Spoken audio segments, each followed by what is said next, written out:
All right, welcome back to Flack Podcast, episode 208. Today on the show, Obama is out campaigning for Kamala. We are going to see if black men will be tricked again. Then, Bill Clinton's bag of bones is out on the campaign trail as well. He accidentally said the quiet part out loud when it comes to illegal immigration. Then, in Cringe of the Week, we're going to break down that fake Men for Kamala ad and show you who these guys really are. Hint, mostly homosexuals and maybe a trans. And last but not least, in Urban Decay, we are living in a two-tiered justice system, and we have the evidence to prove it. All this and more is Flack Podcast, episode 208, ranked the best new podcast of all time! Because words are just words until action actually starts. And actions speak louder than words. But at the same time, words speak louder than actions because sometimes it's the right thing to do. Very cool. Very cool. It's Flack the podcast featuring Richard Grab.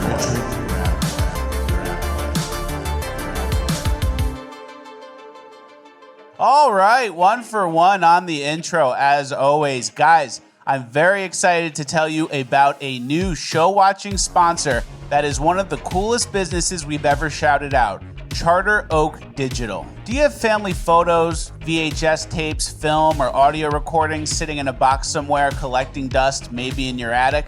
Well, I have good news for you. Charter Oak Digital digitizes your family's keepsakes in a safe way so you can share your memories with family and friends in a digital format for forever. Now you might be saying, Fleckus, how can I trust these people with my precious family collections? Well, Charter Oak Digital has done this for over 10,000 families and even for big organizations like the Smithsonian Museum. They've digitized over 1 million photos, over 100,000 hours of video and film, and thousands of hours of voice recording. And in 10 years, they've never lost one piece of their client's property. So whether you have a shoebox of old photos or an expansive archive that covers generations, preserve your family's history today. Scan and digitized with Charter Oak Digital. These guys are great. It's a family-owned operation. It's a very small, trustworthy team that's going to help you at every step of the process.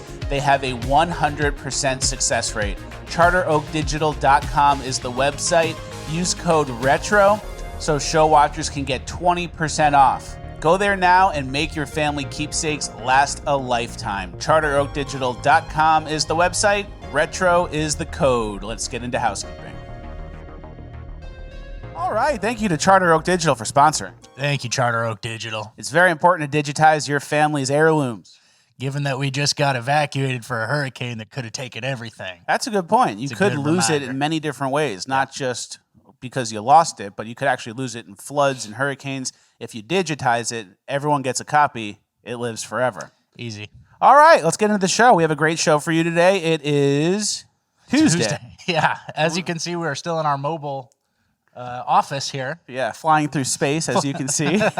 But we still are abroad. Yeah, there's no power still out in St. Pete. It's funny, we talked about how the hurricane missed us and stuff, and then we check 2 days ago, and Biden's visiting St. Pete Beach, like 10 minutes from where we live, like it's a disaster zone. Yeah. And I'm just like, all right, geez, I guess we did get hit. So yeah, we lucked out here on the east coast of Florida, just outside of Jupiter.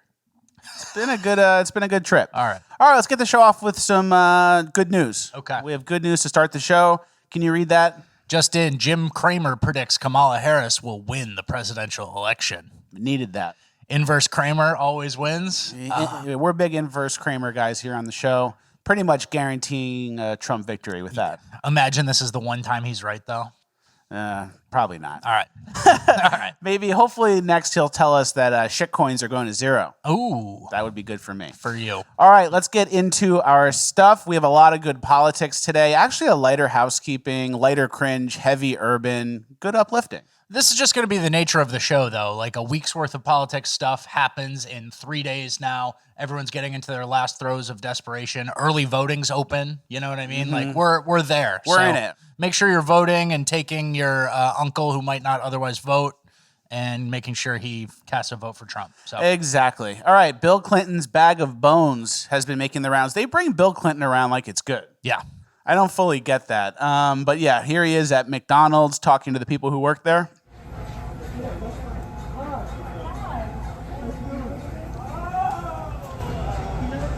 Joe? Mr. Joe?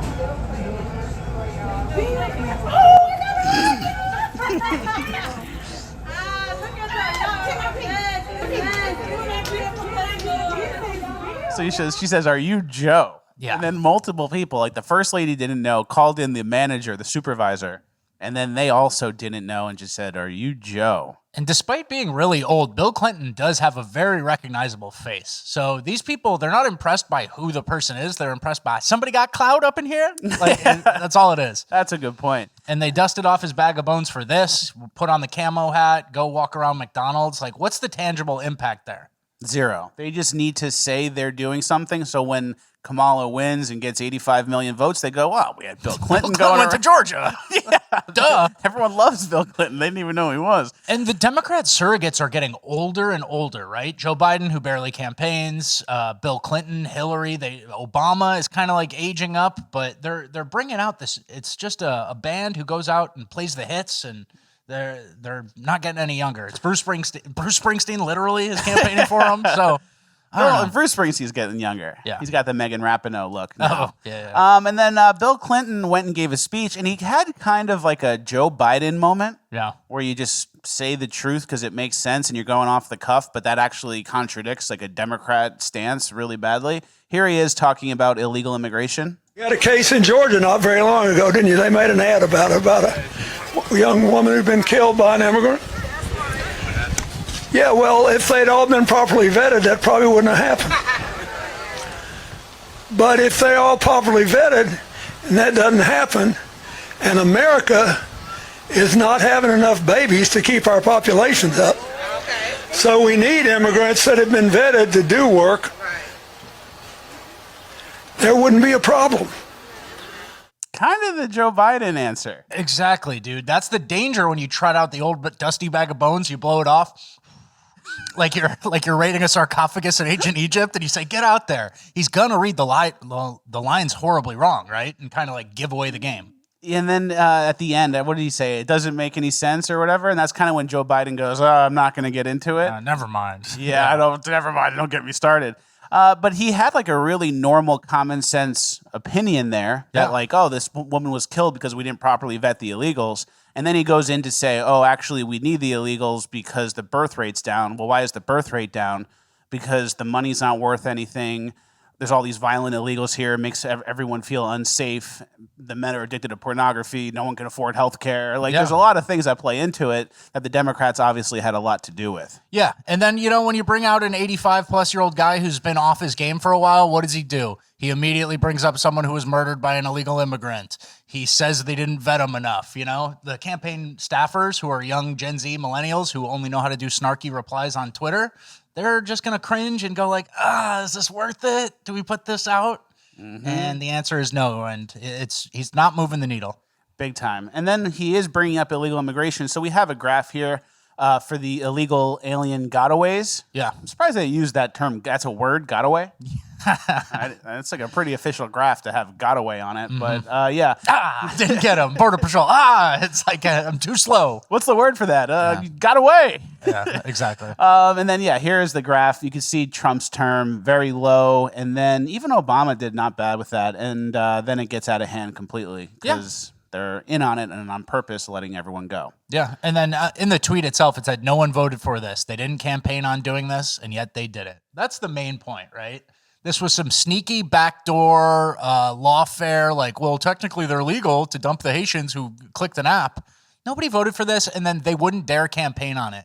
And in fact, Kamala at this point is campaigning on, we need to fix the border, right? She's saying that. It's an empty promise, obviously. I'm going to find out who did it. Yeah.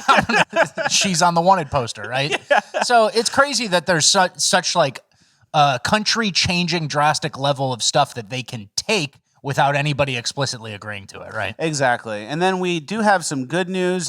Trump is planning on using a law from over 200 years ago to justify getting rid of everybody. Can you read the Trump post and then we'll read what the law says? Yeah, he says, in honor of Jocelyn Nungure, Laken Riley, Rachel Morin, and all of the others that are dead and mortally wounded at the hands of migrants who should never have been allowed in our country, I am announcing today that upon taking office, we will have an Operation Aurora at the federal level To expedite removals of this savage gang, I will invoke the Alien Enemies Act of 1798 to target and dismantle every migrant criminal network operating on American soil. Lit. And then if you go to that law from 1798, can you read what it says? Well, it just says the president could authorize the arrest, relocation, or deportation of any male over the age of 14 who hailed from a foreign enemy country.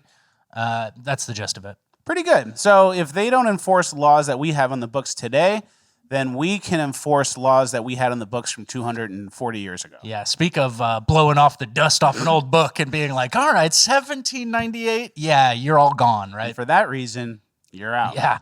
Exactly. And then J.D. Vance, he was doing some rounds on ABC. He did a bunch of interviews. And this woman was trying to downplay in Colorado how the Venezuelans have taken over the apartment complexes. This woman was trying to downplay that. Look how it plays out. The incidents were limited to a handful of apartment complexes, and the mayor said our dedicated police officers have acted on those concerns. A handful of problems.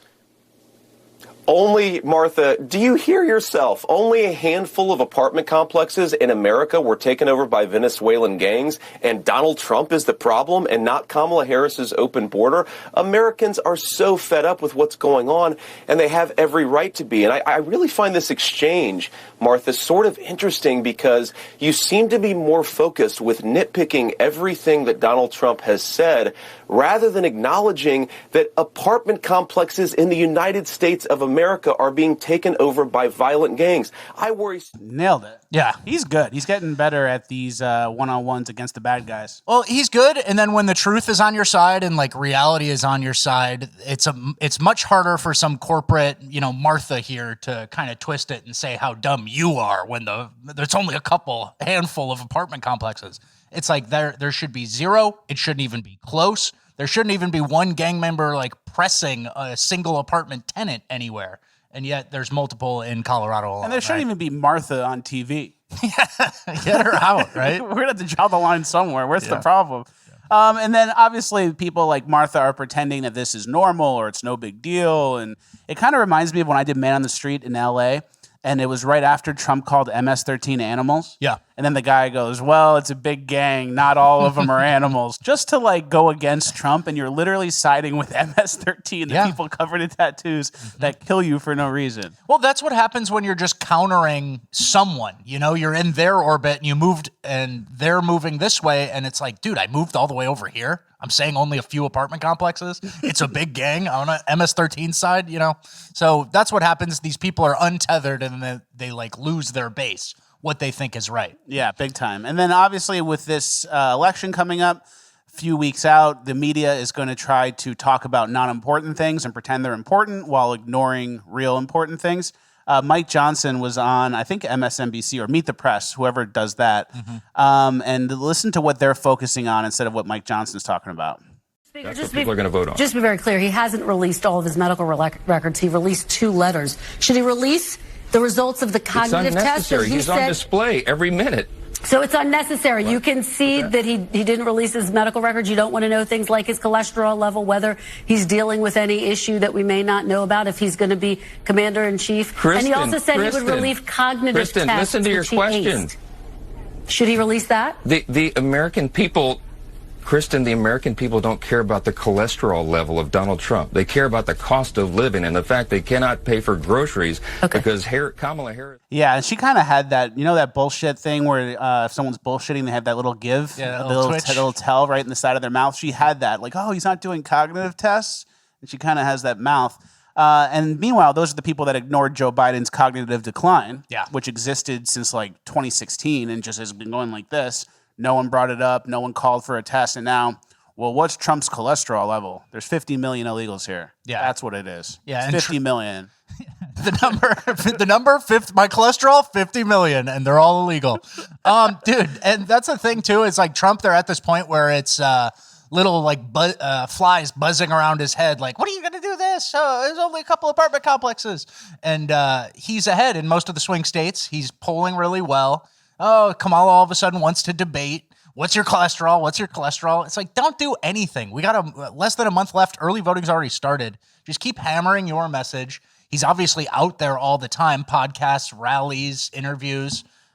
So it reeks of desperation, right? Yeah, the cognitive decline would be very much on display if he was doing the Nelk Boys podcast and then kind of losing his train of thought and forgetting like Joe Biden does. Yeah, yo, what's up, Mr. President?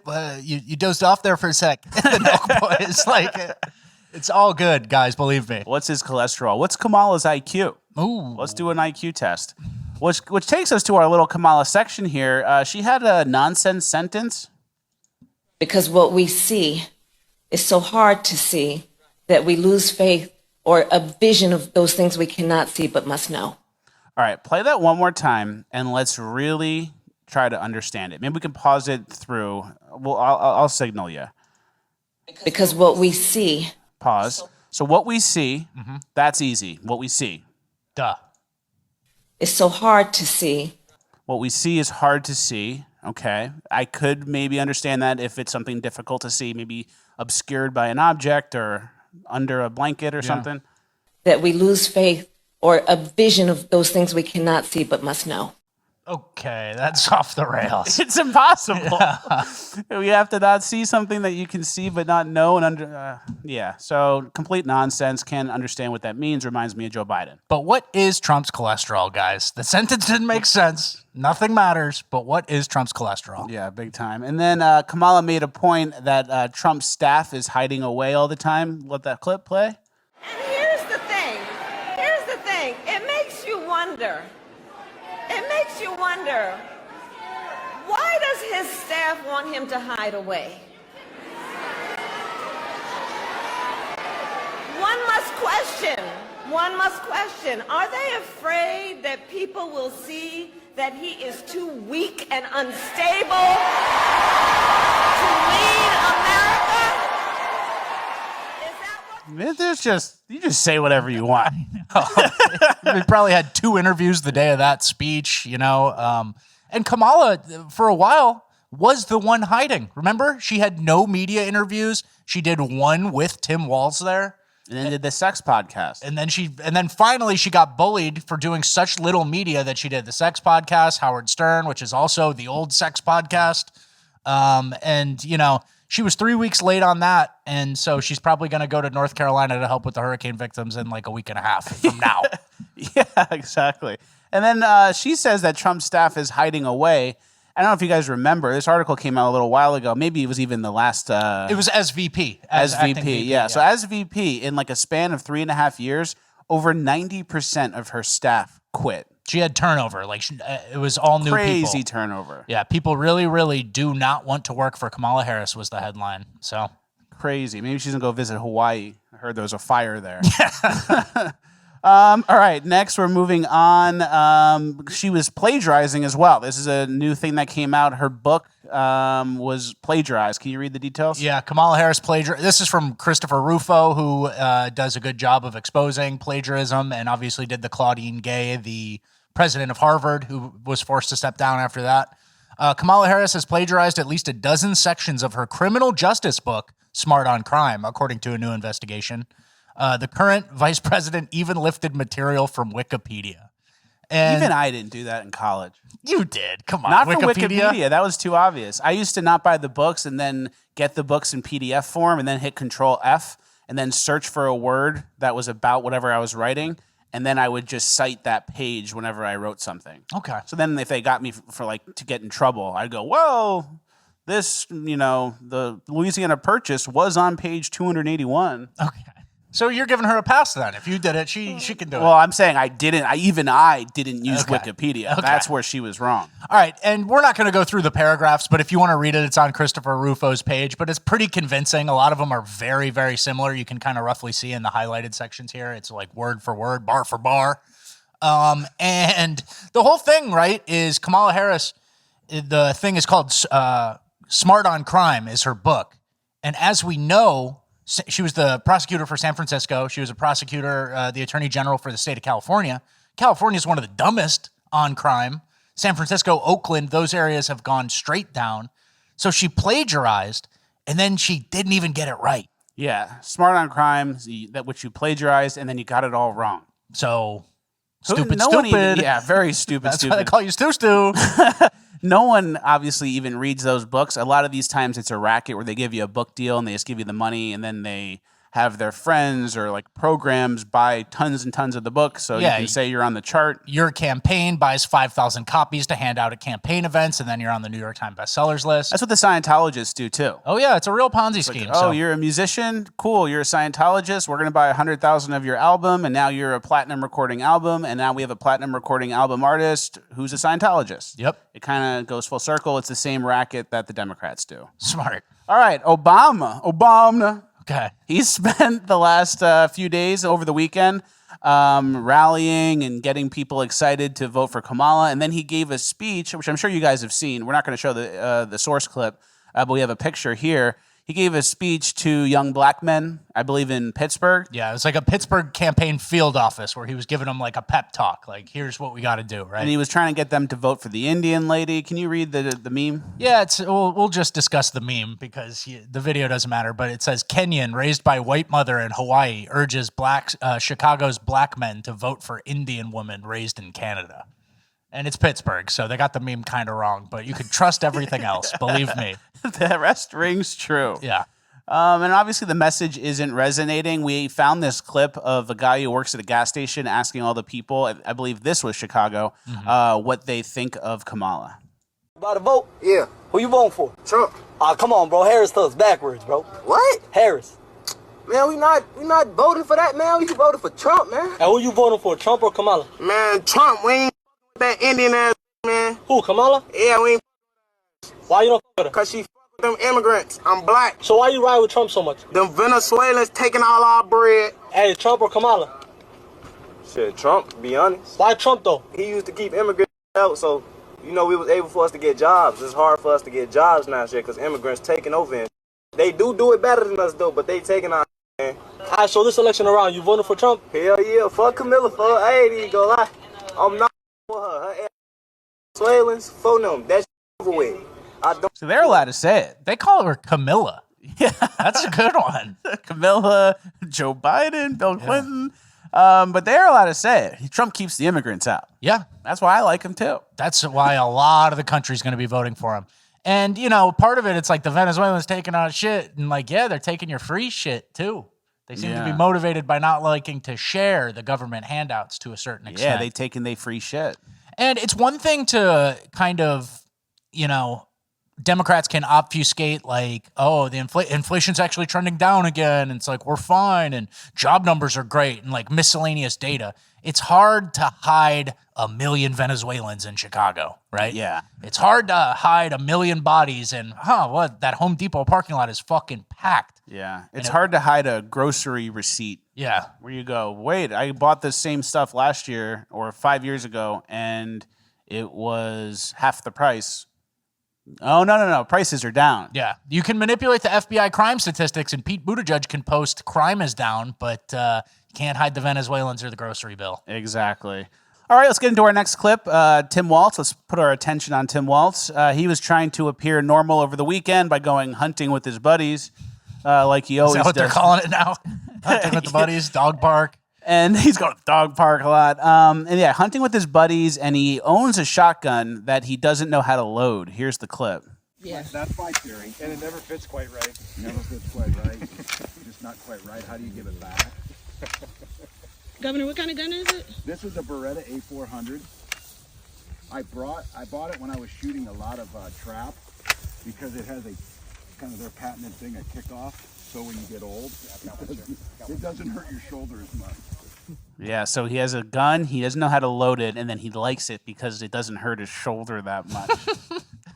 It's America's dad. Yeah, exactly. And then there's obviously a lot of rumors going around on Twitter that Tim Walz was a diddler. Yeah. The child diddler, which we don't have evidence of yet, but sounds pretty compelling. I'm open to hearing it, Yeah. but it's funny. We were having this conversation off camera, but the same thing when you showed the Diddy clip last week, I was like, dude, I hate when people try to tease something out or they don't have the information or they're not really ready to fully blow the whistle on it. And this is the same thing. So, this guy on Twitter who claims he's in contact with someone who, Tim Walz. Yeah, and it puts you in a tough spot because you hope it's true, but then you're hoping someone got diddled, so you're hoping it's not true. So I just want the truth to be revealed, and it's on him to prove he's not a diddler. And it would not surprise me if it ended up being true. Is kind of the vibe that I'm getting from Tim Walz. Yeah, big diddle energy. Let's go to the next clip. After the hunting day, they went to a sandwich shop, and here he is ordering a sandwich. Listen closely to what he says. We got sourdough and marble rye. Anything else special? You want like any meat options or no? One drink? Yeah. Well, first things first. Marble rye? What, you didn't have pumpernickel? The worst bread ever, marble rye? I like marbled rye. Marbled rye is fine. It's an option. It's for a certain type of pastrami type sandwich, right? Nah, I don't like rye like that. All right, well, let's move on from that. We can't attack him for marbled rye that much. But what about him hovering over the iPad, trying to look at the kid, getting too close? It looked like he was about to jump over and diddle him. He is getting his sniffs in. Yeah. Is that what it was? Yeah, he's getting close and he gets sniffs. They like to smell younger people because it reminds them of how their blood tastes. Okay. It's very deep. And then Joe Biden is less subtle. Yeah. Joe Biden just goes and brings them close. He's just trying to get some passive sniffs in. And there he is doing it. Whoever gets that close to somebody at a store? I don't know. That's awkward. And the kid's trying to avoid eye contact. But so you're saying this isn't a diddle. This is he's recruiting a new blood boy. He wants the fresh blood. Yeah. Okay. Or maybe it's been a while since his last blood usage, his drinking. And until he gets his next hit, he can just get a little 1% from youthful sniffs. That's how it works. Okay. I'm not trying to lead you guys astray. Let's get into our final page of housekeeping. Before we get there, use the opportunity to tickle the post, help us juice the algo, leave a like, leave a comment again, start yapping. P.O. Box needs to be full, notifications need to be on, old episodes need to be watched. You guys know the deal. You need to be voting. You need to be taking young men who will vote for Trump to the polls. You need to be carpooling. You need to be voting early. Legally, too. Of course. You know, everything we say is illegal. Democrats would be like, oh, you got to get as many ballots as you can. Collect them. Go to the projects. Collect them. Make sure. Give them $25 each. One person. Put them all in the box. Yeah. All right. This is my page of housekeeping where we can talk about whatever we want. A lot of people have hit me up in the last few days sending me this weird Gretchen Whitmer post asking me to analyze it, and we're going to do that right now. So it's her feeding a Dorito to someone on the ground. And there she is. And everyone's saying, oh, this is so weird. What's it all mean? It's very simple. Gretchen Whitmer is involved in some eyes wide shut shit.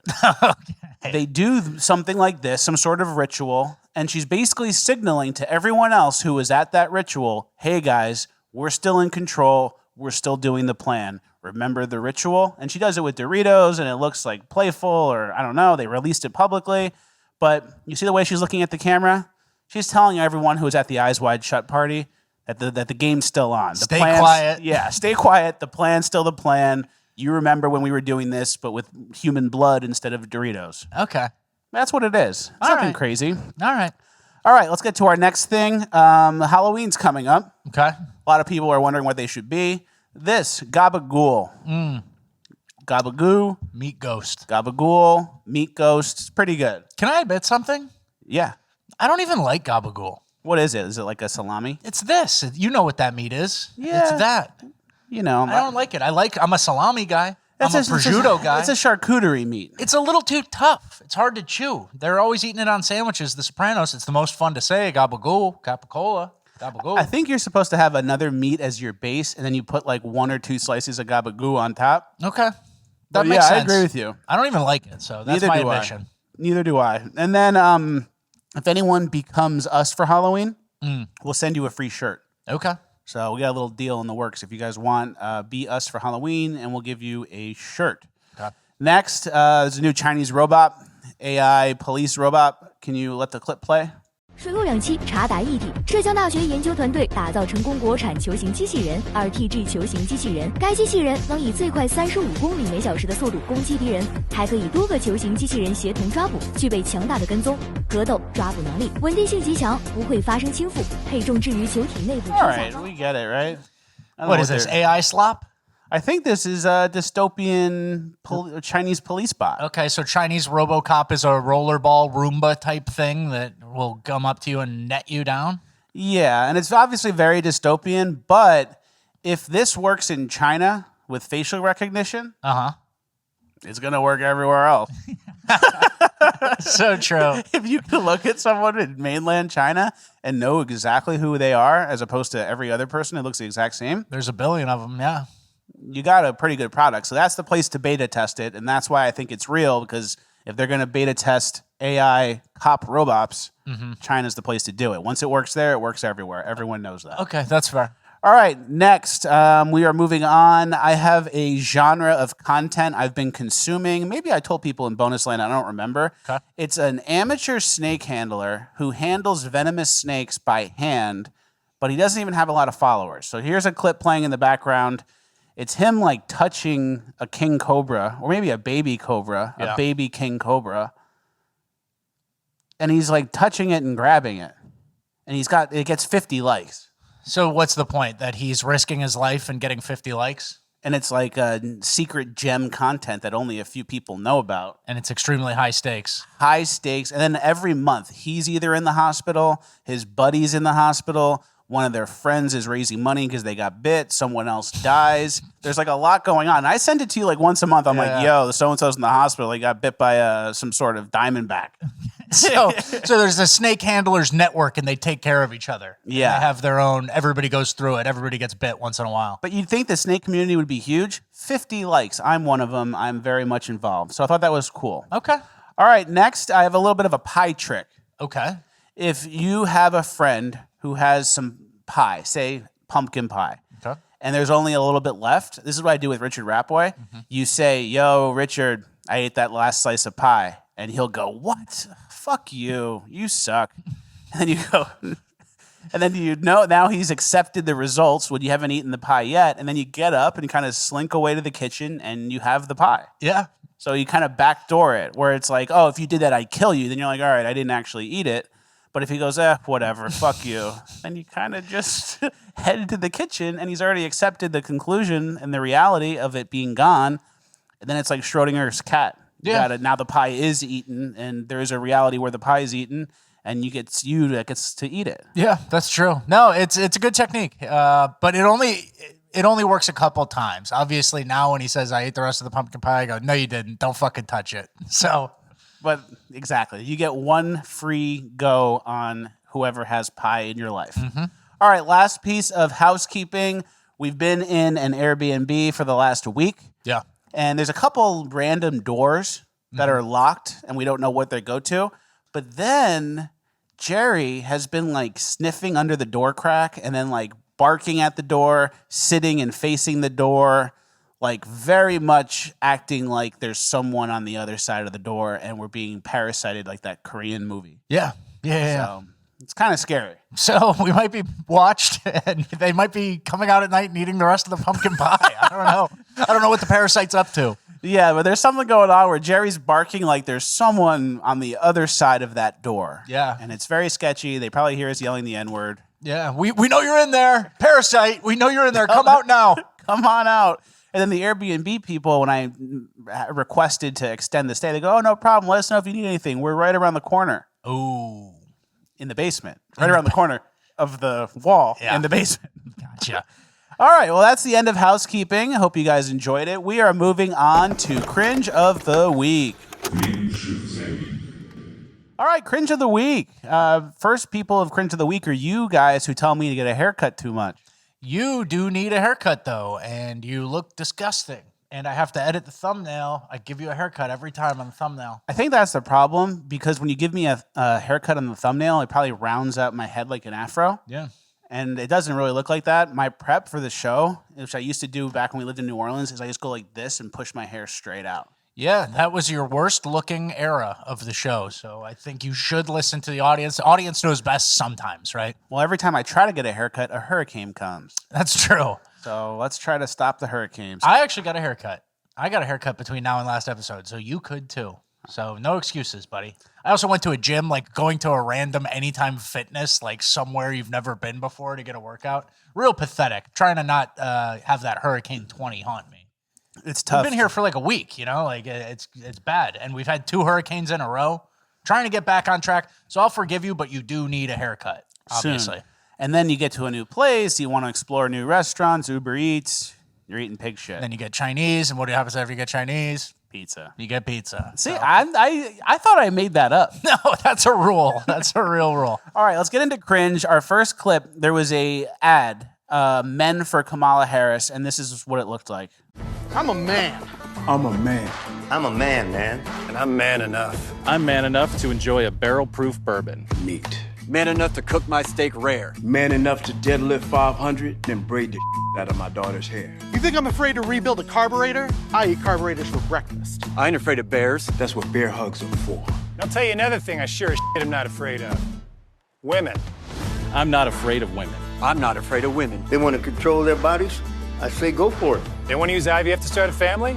I'm not afraid of families. They want to be childless cat ladies? Have all the cats you want. Woman wants to be president? Well, I hope she has the guts to look me right in the eye and accept my full-throated endorsement. Because I'm man enough to support women. Man enough to know what kind of donuts I like. Man enough to admit I'm lost, even when I refuse to ask for directions. Man enough to not ban young women from reading Little Women. Or one of those pants books that the sisters like. I'm man enough to raw dog a flight. It sucked. Not worth it. I'm man enough to be emotional in front of my wife. In front of my kids. In front of my horse. I'm man enough to tell you that I cry at Love Actually. Good Will Hunting. West Side Story. That and Predator. And I'm sick of so-called men domineering, belittling, and controlling women just so they can feel more powerful. That's not how my mama raised me. I love Yeah. So it goes on for a little while longer with some equally slop content, right? Big time. And as we can probably guess, because it's a Democrat ad, most of these men are homosexuals, and one is likely trans. Yeah. Which one? Which was the trans one? I think the guy in the denim open shirt. I think one of them's trans. And then look how this guy sits. Yeah. We're going to kind of break down all the people in this. Mm-hmm. Look how this one guy sits. Yeah. And he claims he's a man. And it's like, are you sure you're not bisexual, buddy? Yeah. Are you sure you've never sat on the hitch of a truck before in your life, brother? Yeah. Are you sure you're not a bisexual actor who lives in Santa Monica, gets no work, and works at an LGBT library? Yeah. And you got the notification for this and go, ooh wee, and you jumped up in your shitty studio apartment and said, oh, finally my big break? Yeah. You excited to tell your roommates in your studio apartment about your big break? The hard part about doing bunk bed roommate in the studio, the hard part about doing a Men for Kamala thing is, the autists online are going to absolutely dig into this. You can't just pretend to be a man and say, my horse, I'll braid my daughter's hair, I deadlift 500. People are going to pull at those threads and figure out what the truth is, right? Big time. And that's exactly what we're going to do. The fat guy, he's pretending he's some rugged farmhand. He's not rugged farmhand fat. Yeah. He's roly-poly, can barely hold himself up, fat, Funko Pop fat, push him back, and he goes, whoa! Yeah. And he falls backwards fat. His legs go straight down like this, the tree trunks into his shoes. There is a certain type of fat guy you see on a construction site who's got an absolute apple shape, and his legs are skinny, and he's just got a pure gut, and it's horrible on his back. But this guy's like a Reddit moderator, sloppy, like fat legs through and through. Never leaves the basement, has Reddit gold. Exactly. And there's a very important ratio, hip to shoulder ratio. Yeah. Your shoulders should always be wider than your hips. That's why there's some people who can be fat, but then they still look normal. Like you can be 400 pounds, but as long as your shoulders are wider than your hips, you're actually fine. Like that's kind of how I'm built. Yeah. I could get to 400 and still kind of look right. That guy's got the narrow shoulders and he's a pear shape. Yeah, so they're doing an ad on men and they couldn't even get the right type of fat guy. That's how bad it is. Because, central casting, it's a country of 340 million people here, right? 380 if you count the illegals or whatever it is. But they couldn't find one guy. They had to fake it with a fat Reddit actor type, right? Yep. And we actually have a breakdown of who these people are. We'll read a few of them. Yeah. Can you read, kind of go fast, but can you read the first few? Wayland McQueen is a far-left pro-Antifa comedian and actor who has, until now, found limited success. He does improv gigs at the Upright Citizens Brigade in Los Angeles. In a Twitter post from 2022, he explains what white privilege is and tells you why you need to acknowledge yours. And he's single. Lanre Edewu, that was the black guy, is an immigrant from Nigeria. He's also an actor who works at the DC-based Octet Productions. He has many intimate pictures with the Obamas and Bidens. Idewu, who is bisexual, has done gay for pay movies and nude solo shoots. In the Men for Kamala ad, he says he is man enough to braid his daughter's hair, but the only problem is that he doesn't have a daughter. He isn't braiding anyone's hair. Mike Leffingwell, a gay man who also works at the Upright Citizens Brigade, where McQueen works. He is an acting coach, cartoon writer for Netflix and DreamWorks, and an actor in TV commercials.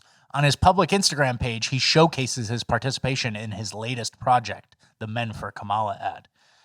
Winston Carter, this is the fat guy who's not even the right kind of fat. The heavyset fellow in the ad who claims to be a mechanic and rancher.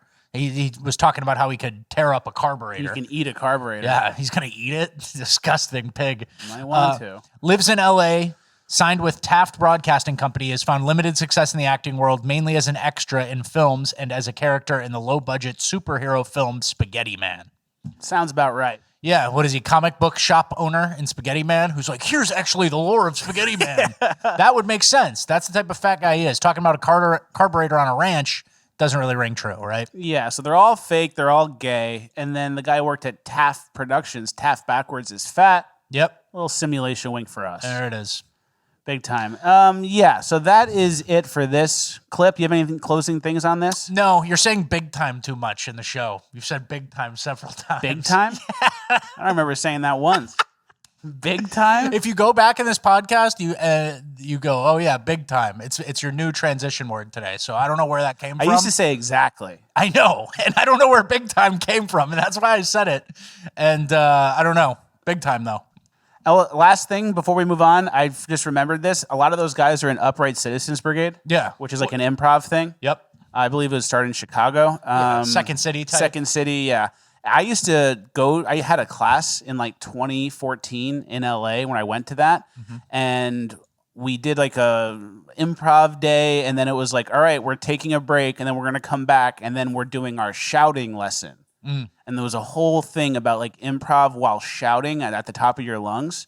And I just never went back after the break, and I never went back to the class after that. There you go. You missed your can't make me do that. I know, screaming with a bunch of hipster doofuses, and who aren't going to make it. A bunch of hipster doofuses who aren't going to make it in a room being taught by someone who didn't make it, and they were all saying, "You're going to make it. I'm going to make it. We're all going to make it." No one's going to make it. I'm not yelling with a bunch of retard. But to be fair, you missed your chance to be in the Men for Kamala commercial 10 years later. That's a good point.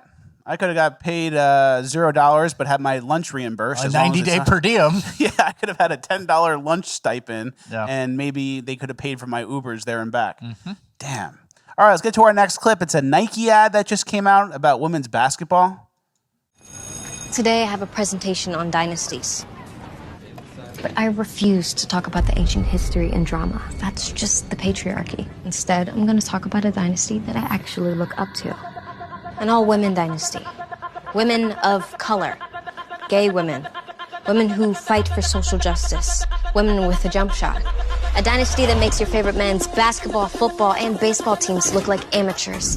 A dynasty with fire braids. A dynasty with sick style. A dynasty with crazy dimes. A dynasty that makes Alexander the Great look like Alexander the Okay. The dynasty that's... Okay. Alexander the Okay. Yeah. So women's basketball is what you think a dynasty is?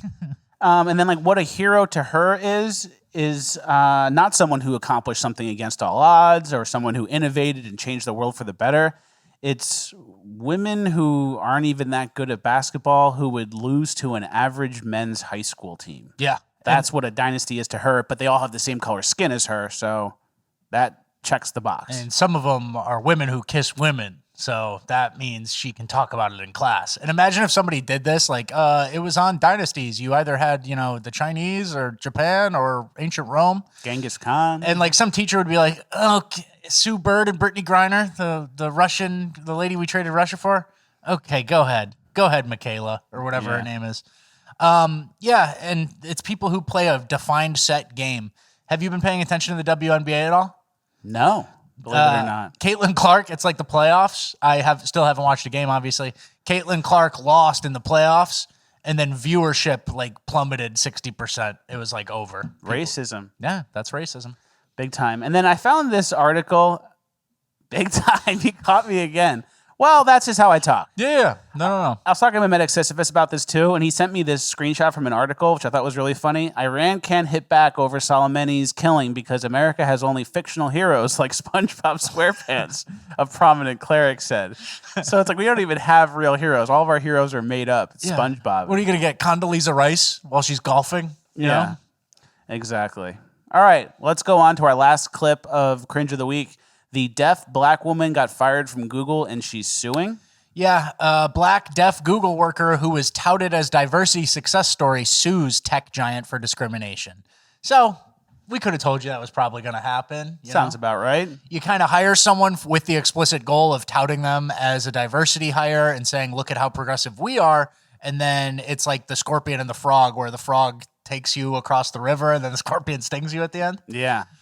So a black deaf Google employee who had been celebrated at corporate events and on social media as a success story has accused the company of discrimination based on her disability and race. This was basically, she filed the lawsuit in the Northern District of California, and she talked to Wired magazine. So that's where we're getting all of this information from. In the complaint, the worker painted Google's management environment as hostile and racially charged. She cited Google's manager at the company's machine learning research program, calling her an aggressive black deaf woman and advising her to keep her mouth shut and take a sales role. Google also excluded her from roundtable discussions and passed her over for promotion due to inaccurate evaluation after 3 years, according to the suit. So, you know, was the guy wrong? Was she a loud, aggressive, deaf black woman? I don't know. Yeah, and there was more to it, too, where her job was to review videos that could be against YouTube's guidelines. She was a content moderator. But then she couldn't hear anything because she's deaf, so they needed to give her a sign language person. Yeah, an interpreter. And that was contracted, third-party contracted, and then they had a risk of, like, showing these contracted workers really bad stuff that wouldn't be allowed on YouTube. So then they had like a problem there, and they had to give her a sign language person to just do her job. So now you have two people to do one person's job because you need to include someone who can't hear, a video moderating job where you have to, half of it's watching, half of it's listening. Wouldn't someone who can't hear be better suited for a job that requires like emailing back and forth or like digital communications, not reviewing actual videos? Vacuuming? Yeah, I don't know. And so, yeah, here's elaborating on what Fleck has said. Reportedly, the company worried that exposing contractors, who were the interpreters, the sign language interpreters, to graphic imagery and confidentiality concerns, despite U.S. interpreters adhering to a code of conduct that includes standards for confidentiality. That's, I guess, the basis of her suit, partially. And then, deprived of her interpreter, Hall seldom reached the quota of 75 videos that each moderator was required to review within an 8-hour workday. So frequently, she would watch an entire video, sometimes exceeding an hour, before realizing she couldn't adequately assess its content. Yeah, and then she complained that they needed to provide her with more. Yeah. And it's like, you're already the charity. Yeah. You already got the job because of things that you don't control. You're deaf and you're black. That's why you got the job. Now that's not enough, and now you're suing. So it's like a complete lose-lose for them. You either hire someone who can't fully do their job and you need to pay multiple people to get the work done of one person, or you do hire them and it's not good enough, and now they're suing you and giving you like a PR nightmare because you didn't give enough free stuff to the deaf black woman. The nice thing is, I feel like as a country, we're getting to the point where a lawsuit like this makes the headlines, and for a show like ours, it's obviously just like, oh, LOL, the black deaf woman is who you let in for free is suing you, even though she wasn't qualified. It's more reactive like that. Nobody's like clutching their pearls and going like, oh my God, Google wasn't, you know? Yeah. We're kind of taking a turn as a country, and everybody thinks and knows this is a joke. But the key lesson is like, this is what you get, Google. This is what happens. And now the employee who wasn't even performing at a decent level is now going to like be a double net negative on you. Bad employee and suing you. So big time. That's what you get. You got to stop. It's another, yeah, it's called That's What You Get. Yeah. We used to have a saying like that back in the day. That's what you get. That's what you get. Yeah. Someone said something like that in that tone. I think it was like a big black lady. Yeah. So it was like, that's what you get. And then we took that and was like, all right, that's a great line. We're going to use it in that same way. Yeah, that's a pretty common line, though. That's what you get. It's It's not groundbreaking or anything. It's not big time. Yeah, it's not big time at all. All right, let's get to our next section, Urban Decay. It's going to get a little worse here. Unfit for Trial is the name of this folder. Remember the guy, the illegals? Yeah. From back in the day? They're not illegals. They're not illegals. They're legal, but you'll see them. They look illegal. So these guys were in a car and they ran over that white guy on the bike. And he was a retired police chief in Las Vegas, and they were underage. They were like 17 and 16 at the time of the attack. They had gloated that they were going to be let off basically in 30 days. Here's the mugshot of Jesus Ayala. Yeah, and here's them laughing in court when they were doing their hearing or whatever, the sentencing. It's a story that we covered. That was during one of their initial hearings. But they ran over a guy on a bike who was a retired police chief and killed him. And then, can you read the quote they said right after? You think this juvenile beep is going to do some shit? I'll be out in 30 days. I'll bet you, Ayala told the cops, according to KLAS. So he killed the guy with his friend. They're laughing about it. They're laughing about it in court. They say, we're going to be let out in 30 days. You can't stop us.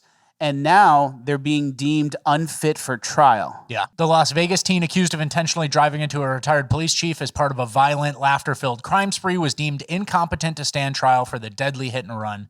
Jesus Ayala, 19, was ordered to a Nevada psychiatric hospital Wednesday for treatment to restore his competency, Chief Deputy Public Defender David Westbrook told the Las Vegas Review-Journal. The order issued by 8th Judicial District Judge Craig, was out of an abundance of caution and suspends criminal charges against Ayala. So he was right.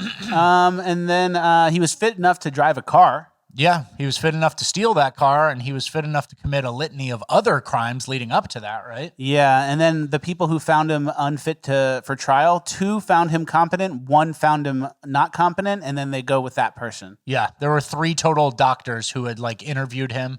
And then again, this is like a doctor you've never met interviewing you after you've done something crazy when you have it in your best interest to fake and act as retarded as possible. Hey, doctor, and you come up and start drooling or something. Smart. So, again, this is one of those things where temporary insanity or incompetent to stand trial are 2 of my most hated things, and they're absolutely tools just to get out once you've already messed up. And if you're going to claim I'm incompetent to stand trial, then it's like, okay, let me take those car keys from you. You're never going to be a normal person again. That's what I think it should be. If you even try to do, I'm incompetent, then okay, yeah, you need a babysitter for the rest of your life. You should dig holes for the rest of your life. Something, right? Or smash rocks with a hammer. But unfortunately, this kid with the NC face tattoo and bad demeanor who literally killed a productive member of society is on his way to kind of finagling the court system. And not having repercussions for his actions. And then some woman judge goes, Judge Christie. Judge Christie. And to be fair, this is just like a speed bump, I think that he's going to trial eventually and all that, but he's trying to wriggle out of his chains, right? Yeah, big time. And he's got a point. He kind of knew this is how it plays out. Yep. All right, let's go to our next story. This one's a little bit of a quicker story. There was a train robbery in Chicago. Look at everyone just pulling the TVs off the train here.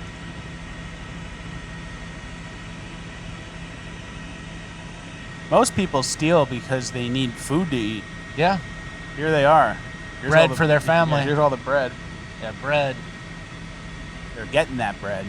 And again, this is kind of like a common theme that we've shown with the Atlanta businesses that are getting evicted, right? Like, people are like ants. It's like one person finds oh shit, this is open and it's all TVs. And it's like an ant finding sugar water. And then they go back to the colony and then they start coming back one by one, And all of a sudden, everybody's got TV. Look, there's 50, 60 people here. This guy got a box truck. Wow, they loading it up. Yeah, so... word spreads quick in the urban community, and they're obviously stealing all the TVs. And then they become for sale, and then a lot of these guys are very entrepreneurial. So they sell them on Facebook Marketplace immediately. And they sell them for cheap, and they make a bunch of money, and it's free. Yeah. And no one gets in trouble. And then, unfortunately, if you buy one, it could have gotten thrown off the train, and nobody really cares, and there's no returns to LaMarcus from Facebook. So true. And another thing too, this is kind of like that same theme where it's ants going to the sugar water and then alerting the colony and then they all come, just like the Atlanta thing. But then it's also like the Chase Bank glitch thing where they're accidentally doing a federal crime because trains are like heavily regulated and protected. And so like everybody's just kind of being opportunistic and be like, oh shit, free TV. And you're like, that's a violation of Interstate Commerce Act of 1941, you know? They don't really know what they're even getting into. Some 150-year-old train law. Exactly. That like was put on the books when John D. Rockefeller needed the trains to carry his oil somewhere. And they're harsh, you know? You could be an indentured servant. Yeah, exactly. Well, our next clip explains kind of who's doing all the crimes. This woman, Jasmine Crockett, who's a representative, she says it's MAGA gangs. Yeah. He said that we've got these cities and these towns that are being overrun by gangs and the crime out of control. I absolutely agree with that. And guess what? It's the MAGA gang. It is the white supremacists that have decided to descend upon places such as Springfield, Ohio. So I agree with him.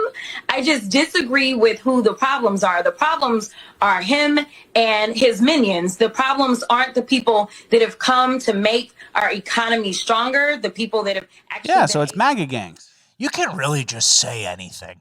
You can really just say anything, and if your city is a high enough percentage of black voters who go, all right, I'll keep voting for Jasmine Crockett. I think she's a suburban Dallas, or she's somewhere around there. But you can really just say whatever the fuck you want. It's MAGA gangs. That's why people can't walk on the street at night alone. Show me one. Show me one instance of anything happening, right? Yeah, exactly. Crazy. Our next two clips are people who are having trouble, girls having trouble being alone in the city at night. Got that first one play? A million people here. And so I'm like... Now's racing the knives on the politics, young homie got shot. You know what time it is? Lace your boots up! Lace your boots up! I'm so sorry. Can I walk with you? Yeah, you're good. Okay, thank you. Oh my god, that was terrifying. I thought he was coming at me. Yeah, so then she walks with the white guy who protects her. Yep. Yeah, but I guess she's going to have to vote for Kamala because of abortion. And the MAGA gangs. Abortion and the MAGA gangs. Those are my two issues, right? Yeah, that's another MAGA man right there yelling in the street. Mm-hmm. And then Anna Kasparian, who is a Young Turks person, or was. I don't know if she's still there. Yeah. She's kind of waking up to what's going on because she had an incident herself, which she describes here. In 2022, it was around March. I was walking my dog. It was not quite dark yet, but the sun was setting. As I'm walking my dog, I see these two guys that were just kind of like moving around weirdly. You know, they seemed kind of manic and their clothes were tattered. So I knew that they were probably homeless. And I also knew that they're probably on something just based on like the twitchy way they were acting. But living in LA, I mean, there's homeless people everywhere, right? So I've never had problems. I didn't think anything of it. But as I was bending down to pick up my dog's mess, one of the guys like grabs me by my hips and he had an erection. Oh God. And just starts like humping me. And I didn't know what to do. Like I was terrified. I didn't have a weapon on me. Yep. Like I had no way of defending myself. I didn't know how far it was going to go because it's two guys. I'm by myself with my little dog. It was one of the most terrifying things ever because I'm pretty good at defending myself. In that moment, I just knew there was no option. No way. Yeah. Yeah. And so I opened up about this on the show, not really thinking much of it. And before I know it, I'm starting to get these messages and it's like really, really harsh stuff. And it's about how you are painting a picture of the homeless community. You know, how could you be like this? You know, these are your unhoused neighbors and they need help. A few people accused me of being racist when I had never disclosed the race of the individuals who did this to me. And in fact... Yeah, so that sounds about right. And obviously, as usual, the left eats its own, especially if you start observing reality when it comes to homelessness, illegals, crime, abortion, trans kids. If you start observing reality and having rational points about any of those topics, you're completely kicked out of the left because you're not progressive enough. And it's unfortunate for someone like that who experiences something and then isn't received in a positive way. Yeah. But it's actually a good thing for the movement and then the progress as a country because situations like that is why The left will get smaller. Exactly. The left will get smaller, and then an awakening can happen faster because now that person is like a beam of light, and then you can't add more darkness to put that light out. You can't get rid of light with darkness. So like she woke up. Now everyone who watches her wakes up, and then there's like an awakening that can happen very quick because all it takes is not being progressive enough and not being retarded enough and leftist enough for how progressive they are. Yeah, and then to be fair, too, like, you didn't think this could happen to anybody else. You were, like, a happy progressive for a while. Like, you didn't think, like, oh, a homeless person could. There's so many homeless people here that usually don't bother me, but they could do this. It's like, until it happens to you and then you have this epiphany. I feel like we should be able to gather data and have the epiphany a little bit sooner. You know, I'm glad she had it late or whatever, or after it happened. But, yeah, and like you said, there's an entire spectrum from, oh, the houseless community to fentanyl-addicted thieves living on the street shitting in your alley, you know? And then where's reality? Where's it closer to? Oh, I'm down on my luck. This big corporation cut me off and I was houseless in 2 months. Or I'm a drug addict. I've been kicked off of every single social safety net that I have from interpersonal work, the government, and now I'm just doing fentanyl on the street and stealing, baby. Which one's more common, right? Exactly. And this takes us to our next part of Urban Decay. Over a few days ago, Elon announced a bunch of autonomous cars, a taxi, a bus, and then Uber did the same thing. They announced like a new Uber shuttle that picks people up that's like self-driving. Uber's not self-driving. Uber's launching shuttles from like New York, 3 different locations in New York to LaGuardia for like $18. Yep. That's the point, because a lot of Uber trips are to the airport, and so they're basically trying to get a high-end bus, right? High-end bus, and these are like technology breakthroughs in a way. Like the shuttle's kind of cool that Elon invented. And then people are making fun of him online saying, oh, Elon reinvented the bus. Uber reinvented the bus. Well, the reason these are attractive is because our public transportation systems are full of illegals, crime, people doing drugs, homeless addicts that are going crazy. Bricked up homeless guy who wants to hump you when you're bending over for your dog. At least with this, it's like you keep the riffraff out because they can't work an app. Yeah, sarcastic people on Twitter are like, Uber reinvented the bus. And it's like, no, they got a bus with no mentally ill people, no drug addicts, no maniacs yelling. Like, yeah, the middle class yearns for the buses with like a Chinese level of social shaming on the riders, right? Yeah. You know, big time. People yearn for a bus, big time count. People yearn for a bus where, you know, there are rules and they're actually enforced. And it's not just some guy who's like, the driver isn't just some guy trying to get through his day behind the thick glass going like, well, what do you want me to do? You know, I don't get paid enough for this shit. So I'm not the police. So I just think it's funny reinventing the bus. And it's like, nah, the bus, we already lost it. City buses ran by the city, ran by, you know, the state. Those are gone. See ya. So we're going to privatize it. And then we'll actually have standards, right? Exactly. Which takes us to our last section, the 2-tier justice system section. We have a couple clips here. First is a guy who's in court because he got caught with a lot of marijuana, but he was caught because he was jaywalking first. Can you let this play? Mr. Blake, you're charged with possession of marijuana. We are going to do probable cause. You have the right to remain silent. Defendant crossed unauthorized crossing point from convenience store to apartment complex.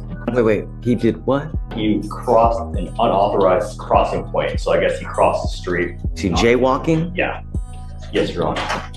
Walking while black.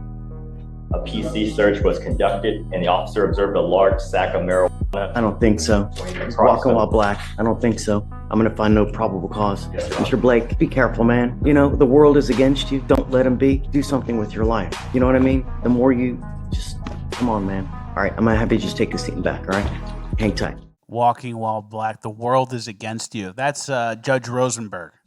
And, you know, there's the whole thing. It's like you can boil that. That's like the houseless or fentanyl addicted street rat thief, right? It's like walking while black or like looked like shit, kind of walked, stumbled. You know, there's a ton of gray area in there where a cop obviously goes, that guy looks kind of fucked up. And then he has a giant bag of weed on him, you know? He was jaywalking, so it is illegal. So there's your reason for talking to the guy. He did something wrong. It's not like he just said, hey, you, over here. I'm going to stop and frisk you. But, you know, that's up to the judge. That's the judge's discretion. He could just throw this out and say, nope, never mind. Ignore the weed. Do something with your life. which, to be fair, I'm okay with to a certain extent. Like, all right, it's weed. It's not a big deal. But maybe acknowledge that he did do something and then don't say, oh, what the cop did was wrong or I'm not finding probable cause. It's like you can cut the guy a break, but you don't have to reverse the law itself. I'm not finding probable cause. It's like, yeah, the cop did. He had it, right? Exactly. Is jaywalking a rule or not? And obviously it's a ticky-tack bullshit one that allows a cop to kind of interact with you, but it still exists, right? It's not nothing. It's not nothing is all I'm Which saying. takes us to our next clip. This one's more egregious. This cop is talking to two people. There was an accident. The first guy, the black guy, he ran from the accident, did a hit and run. And then the other guy was the one who got hit, and he's actually the one who got in trouble. Van hit his rear bumper and then took off, tried faking him out by pretending to take different exits and refused to pull over. So what happened with this little accident, man? My car must have just hit it from the back way. I hear you. Yeah. Accidents happen. Yeah. Why didn't you stop? I did. There was so much traffic. So why didn't you pull over or something so that you could address the accident, though? Oh, That's I my tried question. to. Like, I tried to because it was so stacked up, backed up. I feel you, but that happened like how many miles away, though, man? The reason I'm asking is it looks bad on your part. By law, if you're involved in an accident, yes, sir, you have this statutory obligation to pull over and address that accident immediately. Do you have insurance? You got my number, and I ain't got insurance. No insurance? Okay. So pause real quick. So we have a guy who was involved in a hit and run. He rear-ended someone pretty hard. And they were going 80 miles an hour. It was like on the highway. And instead of stopping, he just ran away because he had no insurance. Yeah, obviously. And now here's this the same guy? Yeah, we're going to deal with this guy for the rest of watch how the cop deals with this guy. It's a little bit of a longer clip, but let it cook. Was the hood curled under before? Nope. Okay, so that's all new? Yeah. All right, so I just basically tapped him. Yeah. Like when I tapped. You kind of slid underneath a little bit. Yep. That was it. Okay. Tell the guy, I said, apologize. Yeah. I'm not like that. Yeah, no, absolutely. I'll address what I need to with him, but he's pretty hot. Alrighty, sir. I'll get you guys on your way, so I'll give you this one first. The other one is the following too closely. Citation's about $200. That stuff, bro. Another thing to think about too, okay? Thank you, sir. So you got that? Yeah, so you can tell this guy can't believe that he's getting off because he did a hit and run. He tried to run away after causing an accident. And then he shakes the cop's hand when he gets just a citation for $200. You can tell he was in the wrong and he can't believe it. He's like, "Oh, thanks, man," shaking the cop's hand. He's so ready to shake that cop's hand. He did a hit and run. He had no insurance, and the cop gives him a citation only for following too closely, which is what caused the accident. So that's 3 total things, and he gets a ticket for the least of it, despite the worst negative intentions I've ever seen, right? Mm-hmm. Let's not play the rest of this. But the point of this whole video is the cop uses his discretion to completely let this guy get away with it. For what? For what reason? Because he's black and life's hard or something? Yeah. Then the guy who was rear-ended followed him for a little bit off the exit or wherever. He was like, "You're not getting away. I'm not letting you get away with this." But he was on the phone with the police and they said, "Sir, do not pursue." So the cop ends up giving him a ticket for pursuing or whatever it was, creating a dangerous environment or something. And the cop said, "You need to let us do our job." So you didn't. You let the guy go. And then the guy who was hit told the cops, "Well, it was a black guy and I thought he was going to try and run, so I chased him." And that is what happened. He was right. He was right. The guy was black. He did hit him and do a hit and run. So he followed him. The cop said, "You should have pulled over, let us do our job." Him not doing his job is what happened. He let the guy go. So, maybe we should defund some police. I don't know. Maybe defund those police. Or have an automatic thing. Like, this is like, it's so weird and backwards where the guy who caused it and was in the wrong and tried to run, we're going to cut him a break. The guy who was like theoretically just right and wanted justice and followed the guy despite some woman on the phone saying, "Sir, please don't follow him." I'm going to follow him and I'm going to try to see where he ends up. You got his license plate, right? "Oh, no, nobody's ever used a fake license plate or put on a shitty old license plate that was expired. That's never happened in the history of mankind," right? Yeah. So he uses discretion in the wrong direction, where you should have used the discretion for the guy who was the victim, who's now dealing with an insurance claim and has a moving violation, you know, who the only fault of his was rear-ended, and then he didn't listen to the woman saying, don't follow. Exactly. I think there's a lot of like pussy cops like this because most of the very based cops refused the Maxine. So now you're kind of left with a bunch of like F-slur cops. Okay.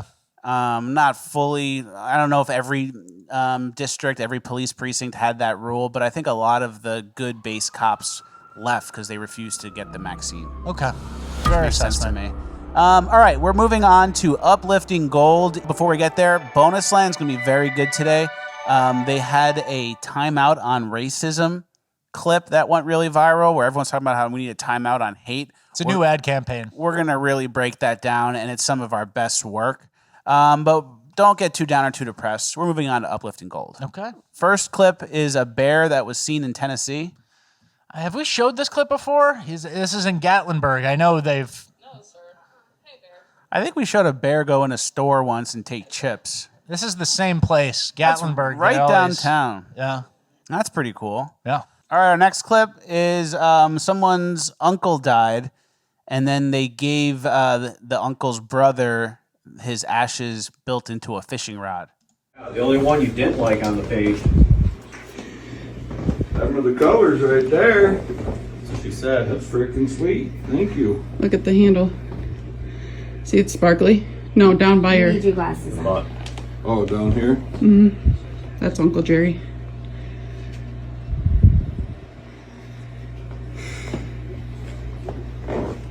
No. Isn't that cool? No. It's very nice. That's as close as he's going to get to Yep. showing any emotion. Just absolutely hiding it, eating it. His brother died, and they put him in the fishing rod, and they love to fish. Now they fish together. All right, next is a kid who tries new foods every day going up into his birthday. Tell her what it is. It's a carrot. I can't wait. It's too hot. Ah.